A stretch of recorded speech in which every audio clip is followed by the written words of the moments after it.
એક સાંસદ એવા છે કે જે ચૂંટણી હારી ગયા એમ છતાં પીએમ મોદીના મંત્રીમંડળમાં સામેલ થઈ ગયા છે।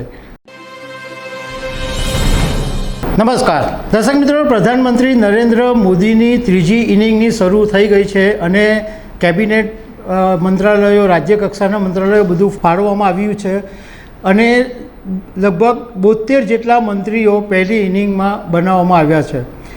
સૌથી એક નોંધપાત્ર વાત એ સામે આવી છે કે પ્રધાનમંત્રી નરેન્દ્ર મોદીની નજીકના જે મંત્રીઓ હતા એ લોકસભા 2024ની ચૂંટણીમાં હારી ગયા અને તેમનું મંત્રીપદમાંથી પત્તું કપાયું, પરંતુ કેટલાક એવા મંત્રીઓ પણ હતા કે જેઓ લોકસભા 2024ની ચૂંટણી જીત્યા હોવા છતાં એમને મંત્રીપદ મળ્યું નથી અને એની સામે એક સાંસદ એવા છે કે જે ચૂંટણી હારી ગયા એમ છતાં પીએમ મોદીના મંત્રીમંડળમાં સામેલ થઈ ગયા છે।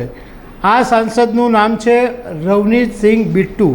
તો એવું તો શું મહત્ત્વ છે આ બિટ્ટુમાં કે હારેલા હોવા છતાં પ્રધાનમંત્રી નરેન્દ્ર મોદીના મંત્રીમંડળમાં સામેલ થઈ ગયા?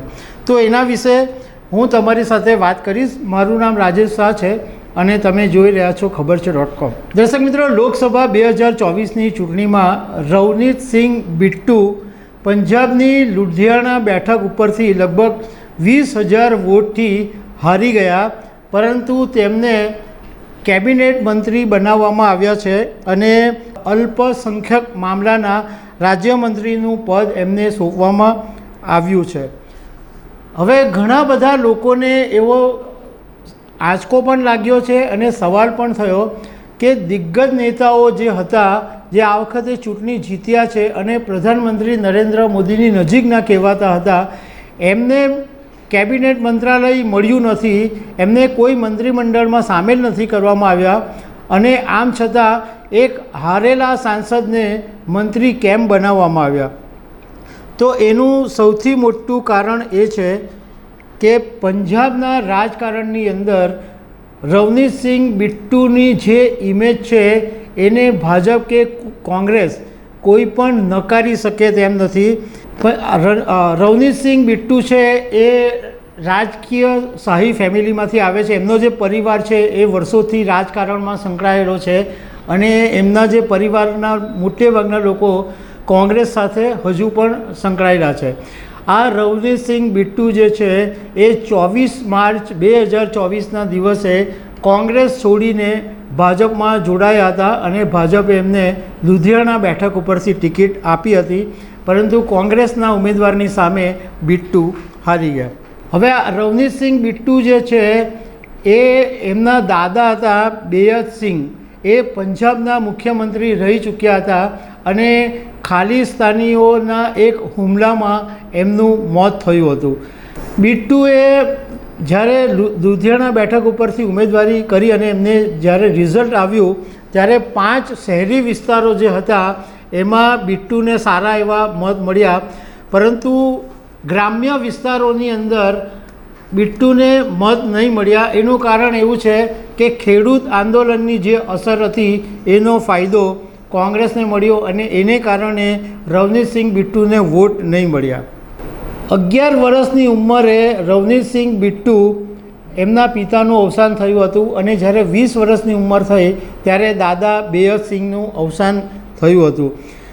2007ની અંદર રાહુલ ગાંધી સાથે મુલાકાત થયા પછી રવનીત સિંહ કોંગ્રેસમાં જોડાયા હતા અને તે વખતે એમની એક નાનકડી સિમેન્ટની પ્રોડક્શન યુનિટ હતું।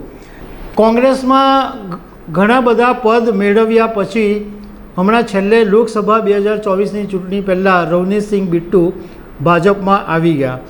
જ્યારે કેન્દ્રીય ગૃહમંત્રી અમિત શાહ લુધિયાણા પ્રચાર કરવા માટે ગયા હતા ત્યારે એમણે જાહેર મંચ ઉપરથી એવું કીધું હતું કે હું જલ્દી બિટ્ટુને મોટો માણસ બનાવી દઈશ। ત્યારથી લોકો એવું માનતા હતા કે રવનીત સિંહ બિટ્ટુને મંત્રી પદ મળી શકે છે, પરંતુ જ્યારે એમની હાર થઈ ત્યારે લોકોને એમ લાગ્યું કે હવે એમની કેરિયર સમાપ્ત થઈ ગઈ, એમને કોઈ પદ મળશે નહીં, પરંતુ બધાના આશ્ચર્ય વચ્ચે એમને મંત્રી બનાવવામાં આવ્યા છે। હવે મુખ્ય વાત કરીએ કે કારણ શું છે કે રવનીતસિંહ બિટ્ટુમાં એવું તો શું છે કે એમને મંત્રી મંડળમાં સામેલ કરવા પડ્યા. તો સૌથી મોટું કારણ એ છે કે પંજાબની અંદર જે ખાલિસ્તાનીઓનું જે વર્ચસ્વ વધી રહ્યું છે એની સામે જો કોઈ મોટો ચહેરો હોય, જો સામનો કરી શકે એવો કોઈ મોટો ચહેરો હોય અને હિન્દુ અને શીખ વચ્ચે જે પ્રિય હોય, જે સ્વીકાર્ય ચહેરો હોય તો એ રવનીતસિંહ બિટ્ટુ છે.